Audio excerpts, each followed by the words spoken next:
Le schéma tactique est en place, la stratégie a été analysée et est prête à se déployer. Jeff est sur le terrain comme titulaire, nous sommes prêts. Bienvenue dans le podcast Bleu, Blanc, Noir.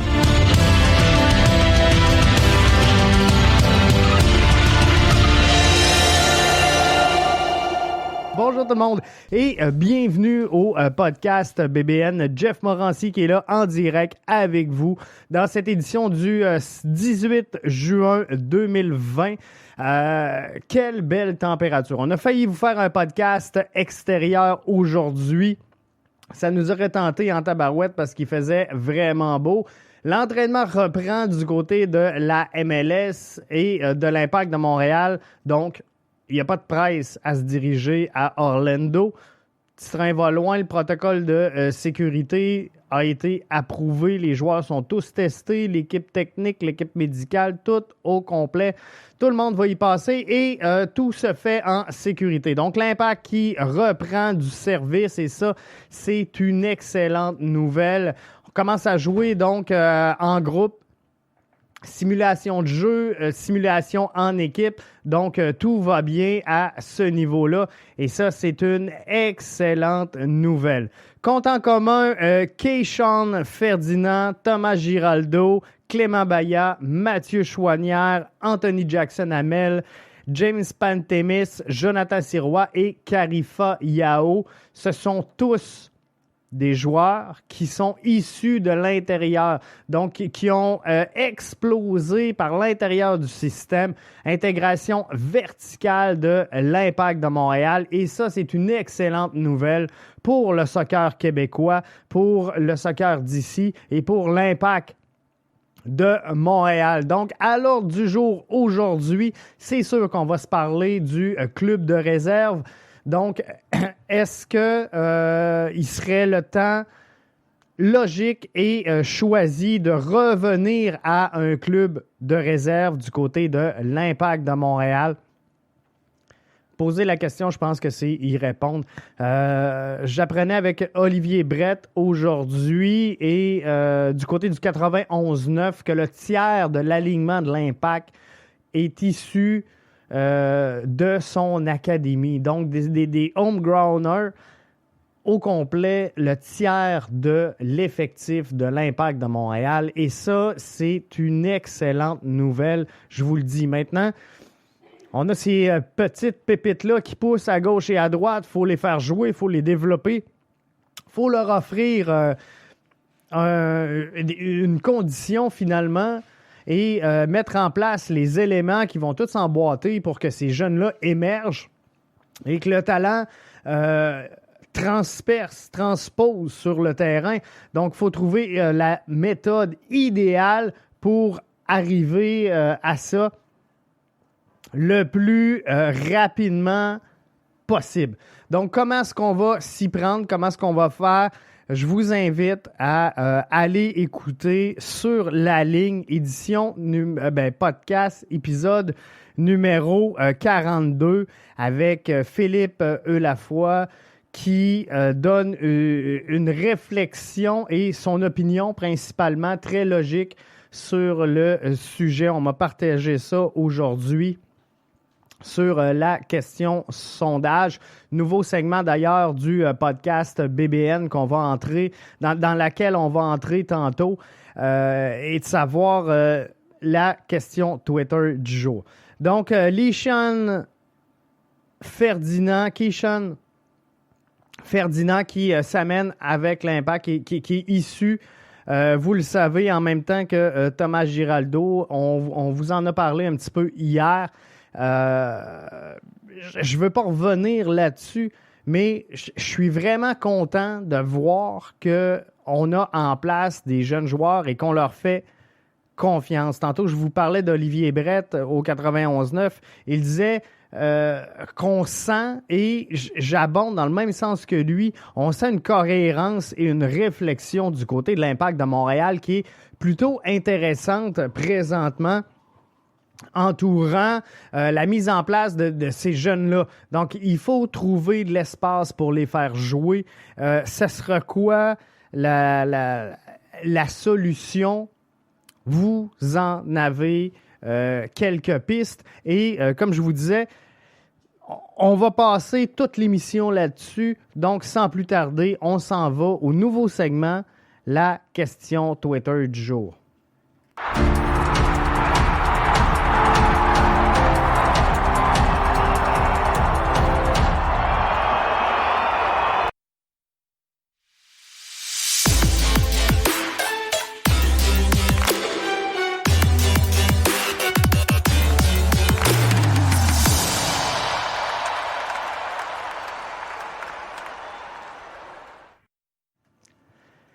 La question Twitter du jour, elle va comme suit avec la signature de 2 jeunes joueurs de l'Académie. L'Impact doit-il penser à relancer un club de réserve? C'est la question Twitter du jour du podcast BBN. Vous avez été quand même nombreux à y répondre et le message, il est plutôt clair. Donc oui à 94%, non à plus ou moins 6%. Donc, c'est à peu près le pouls, finalement, qu'on peut obtenir à cette question-là. Je pense que c'est sans équivoque. L'Impact a besoin d'un club de réserve. Il faut revenir un petit peu dans le passé. L'Impact a déjà eu un club de réserve.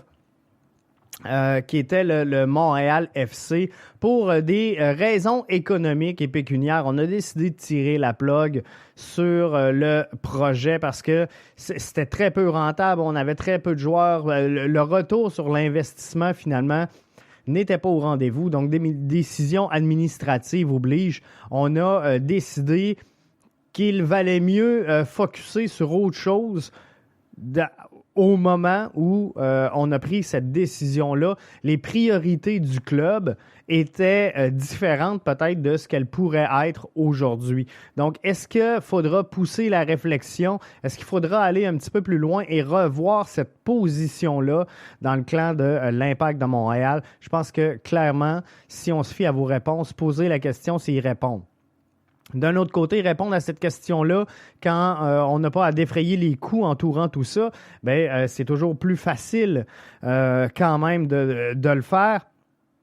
Alors, on va revenir sur le plan de développement de l'Impact de Montréal. Il y a présentement ce qui existe, la pré-académie, et à partir de U14, on a ce qu'on appelle l'Académie de l'Impact de Montréal. Donc, c'est là qu'on va vraiment gravir les échelons et essayer de se faire une place jusqu'en l'équipe 1, donc l'équipe de la MLS, l'Impact de Montréal, le bleu, blanc, noir tel qu'on le connaît.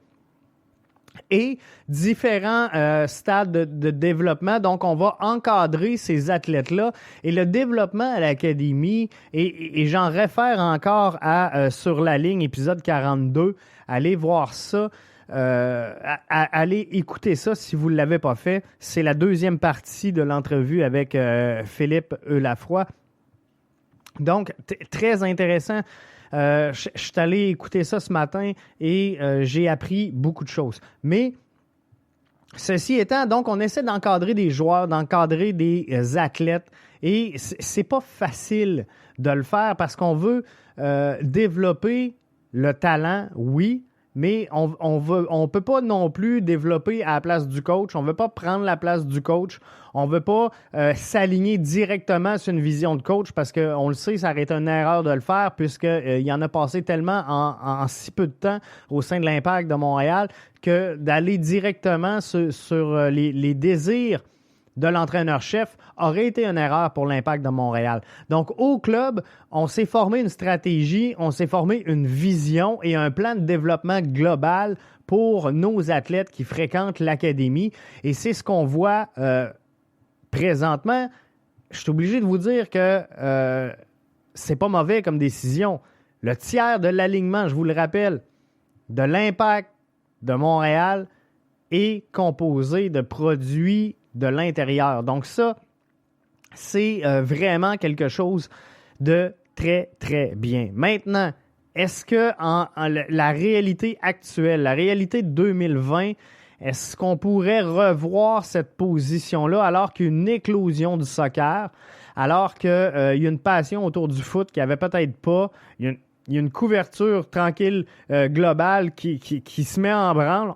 On sent que ça s'en vient. On le voit un peu partout. Les médias s'adaptent au mouvement. On a des jeunes qui sont de plus en plus passionnés par ce sport-là, un sport qui est encore en croissance, en développement.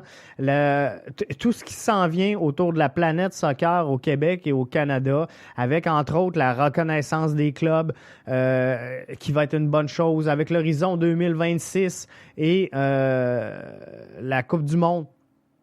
Bref, il y a plein d'éléments nouveaux qui entre en ligne de compte et qui fait que, selon moi, mon opinion vaut autant que la vôtre, mais selon moi, l'Impact de Montréal pourrait être en mesure de revenir sur sa décision.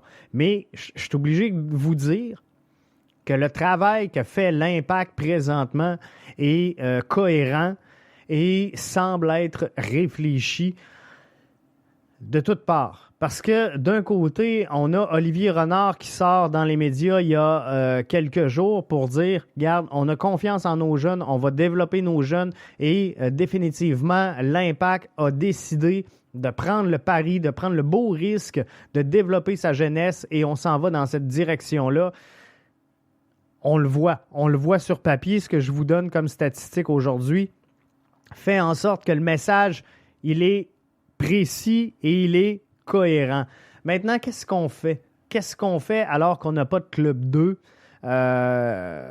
C'est beau les matchs de l'Académie et le développement du soccer au Québec, du foot, fait en sorte que c'est pas facile d'aller chercher toutes les pépites. Je vous explique pourquoi. Parce qu'il y a des jeunes qui vont se développer autant du côté académique que du côté sportif. Donc, on a des jeunes qui vont entrer dans un cheminement beaucoup plus académique et assurer leurs arrières et vont donc faire un passage secondaire, vont faire un passage collégial, préuniversitaire, donc universitaire. Il y en a d'autres qui vont aller directement en DEP.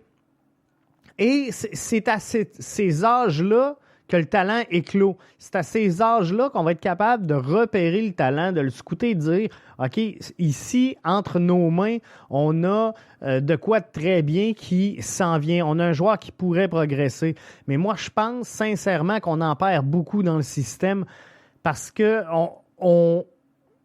il y a un mélange, il y a un melting pot qui se fait entre le soccer académique et le soccer, je vais appeler ça civique. Donc, quand vous jouez pour votre région, pour votre club, votre village, peu importe. Donc, les deux ne se mélangent pas nécessairement. Donc, l'été, on va jouer en civique. L'hiver, on va jouer en parcours scolaire. Et au moment où le talent va exploser, mais c'est pas tout le monde qui va s'en aller dans un cheminement académique qui va permettre, entre autres, d'aller jouer, par exemple, au niveau universitaire sur le championnat U-Sports. Bref, je pense qu'on perd énormément de gens dans le système. Zlatan Ibrahimovic, qu'on l'aime, qu'on le déteste, a déclaré il n'y a pas longtemps, ce que je déplore de l'Amérique, c'est l'accès au sport, l'accès au soccer, où ça peut coûter jusqu'à 3 500 $ pour une saison pour un jeune. Donc, il y a un mélange qui se fait aussi entre l'argent et le talent. Donc, il faut les deux pour réussir. Il faut trouver un moyen de sortir de tout ça. Donc, je pense que d'avoir une académie peut permettre ça, mais ça ne règle pas tous les problèmes. La meilleure solution, selon moi, c'est de revenir à un club de réserve. Je pense comme 94% des auditeurs, des auditrices qui se sont exprimés sur le sujet. Mais j'ai quand même quelques bons commentaires que je veux partager avec vous qui étaient directement reliés à la question Twitter du jour du podcast BBN. Alex Rupert qui nous dit « Prêt en CPL et en PLSQ ». Moi, je pense que ça peut être une piste de solution, mais c'est un baume, c'est un plaster sur un problème qui est beaucoup plus grand. Et je prends l'exemple de Keyshawn Ferdinand. tu veux pas l'envoyer jouer à gauche et à droite et avoir plus ou moins d'emprise sur lui. Donc, l'envoyer en prêt à 16 ans, dire « Moi, je vais le prêter à une équipe de Vancouver », le sortir de son milieu, le sortir de Rivière-des-Prairies, dire « Regarde, va te développer à Vancouver ». Ça peut marcher, mais il n'y a pas de garantie que parce qu'on prête le joueur à Vancouver, il va revenir avec une place et un contrat signé, que ce soit en MLS ou en Europe. Donc, est-ce qu'on va le priver de ses études ici pour dire va à l'étranger, va dans un nouveau milieu, va dans un nouvel environnement, essaie de réussir au soccer et on y va all-in, là. Rendu là, on n'a pas le choix. Donc, je pense que les prêts de joueurs ne peuvent pas être la solution à tout. Quand le parcours collégial, universitaire est terminé, n'en demeure pas moins que ça peut être une réalité peut-être plus facilement praticable de dire on le sort de son milieu, mais un prêt en CPL avec l'Atlético d'Ottawa, c'est quand même proche. Tu sais, on est malgré tout, les limites géographiques font en sorte que ça pourrait être logique.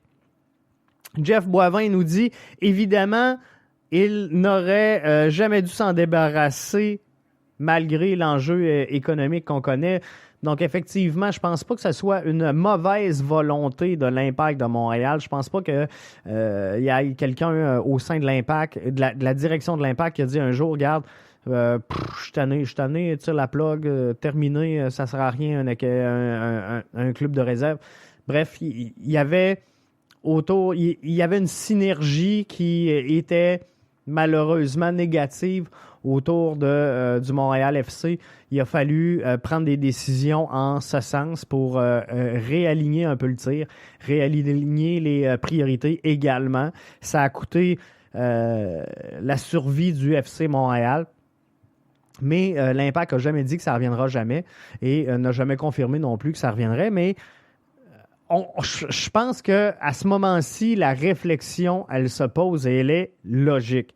Donc, ça, c'était Jeff. Olivier Comeau, je veux prendre le temps de discourir de ça avec vous parce que moi ce que je me disais, c'est qu'il devrait y avoir une MLS 2 où tous les joueurs, parce qu'on le sait qu'il y a beaucoup de clubs qui sont reliés à la USL, mais d'avoir une MLS 2, donc deuxième division MLS, avec le même calendrier.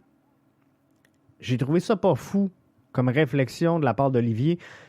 Le même calendrier que la MLS 1. Donc, tu envoies tes jeunes, ils voyagent. C'est sûr qu'il faudrait revoir certaines choses, là, les voyages en avion et tout ça, et noliser plus de vols, mais moi, je pense que ça pourrait être quelque chose de logique. De dire, on prend un club, qu'on met une MLS Division 2, tous les clubs sont là, c'est des clubs affiliés, et on va jouer le même calendrier, le même championnat que la MLS.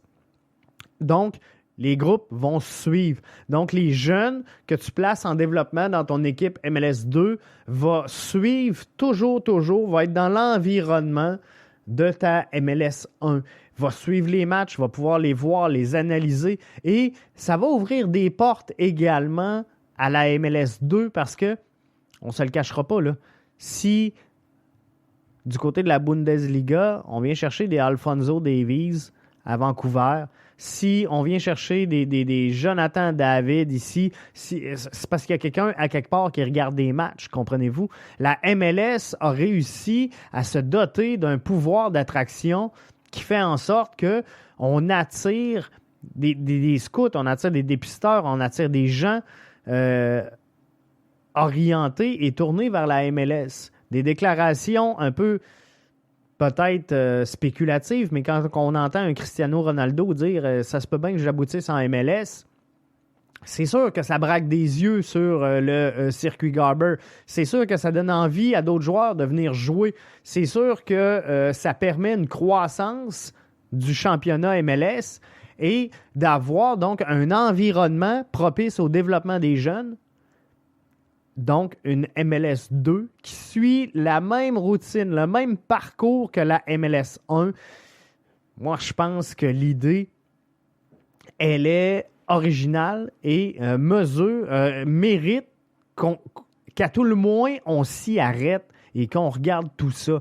Et est-ce qu'il y a un moyen d'attirer du focus, justement, si on a le même calendrier, en les faisant jouer, par exemple, tout de suite après le match des pros, donc de la première division? Est-ce qu'il y a moyen de garder les gens qui sont déjà dans les estrades, vendre un programme double?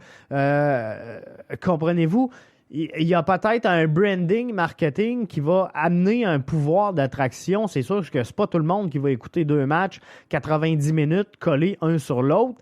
Et tu veux pas faire jouer les jeunes avant ta première division parce que tu veux pas démolir ton terrain avant le match. Mais quoi qu'il en soit, il y a de quoi à faire avec cette idée-là. Peut-être que c'est sur des terrains complètement différents, dans les mêmes milieux. Je suis pas mal sûr que dans chaque région, on est capable de trouver un terrain capable d'accueillir finalement un match MLS 2 en même temps qu'un match MLS 1 dans à peu près tous les marchés disponibles au sein de la MLS.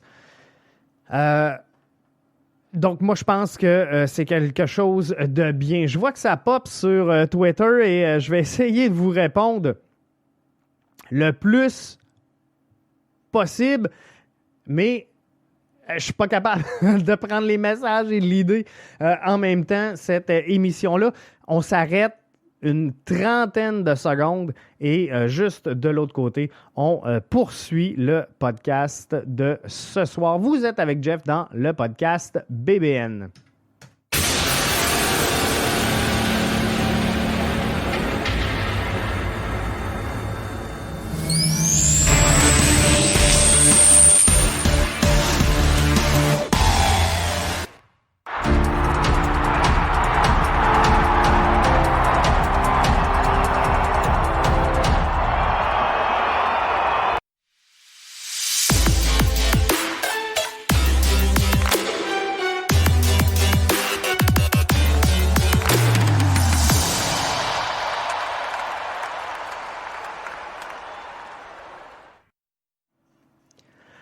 De retour avec vous dans le podcast BBN, la question Twitter du jour. J'essaie de prendre vos commentaires le plus possible.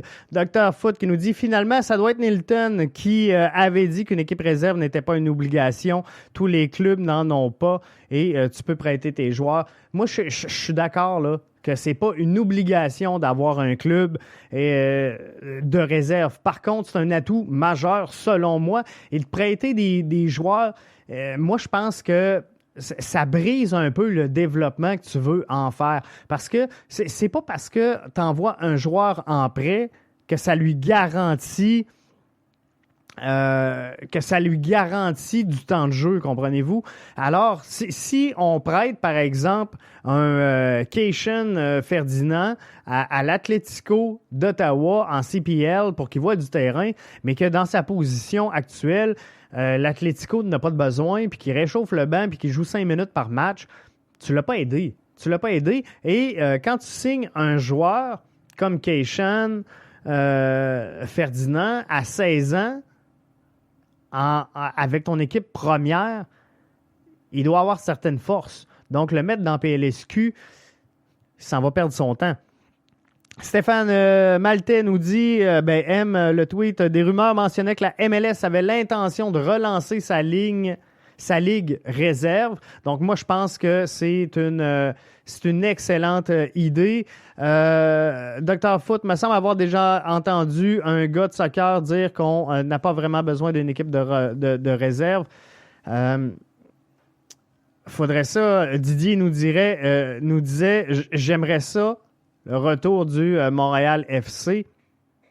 Donc, moi, sincèrement, je pense que l'Impact doit revoir sa position et investir dans un club de réserve.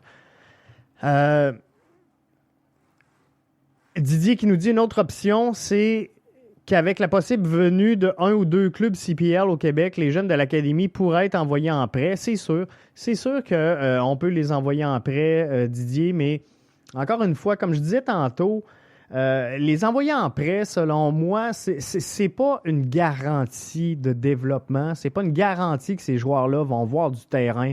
Moi, personnellement, j'aime aussi bien les avoir à l'académie, dans l'environnement de l'Impact, dans la philosophie de l'Impact, de les sentir près du grand club, de les sentir près de Thierry, de les sentir près d'un Olivier Renard, d'un Philippe Lafroy, qui va leur donner et qui ont ce rôle-là de leur donner des axes de développement, des priorités de développement, de leur donner également beaucoup de data pour que ces jeunes-là assimilent l'information rapidement et puissent arriver finalement à connaître un essor qu'on espère toujours très positif et de voir ces jeunes-là évoluer sur le terrain de l'Impact de Montréal, fouler le 11, endosser fièrement le maillot du bleu, blanc, noir et de dire que la journée où on va avoir je les renomme là, Keishan Ferdinand, Thomas Giraldo, Clément Baya, Mathieu Chouanière, Anthony Jackson-Hamel, James Pantemis, Jonathan Sirois, ça n'arrivera jamais, vous comprendrez en même temps, et Karifa Yao. Mais je pense que le jour où l'Impact va titulariser 8 joueurs, on est loin de là. Je me mets pas la tête dans le sable, là.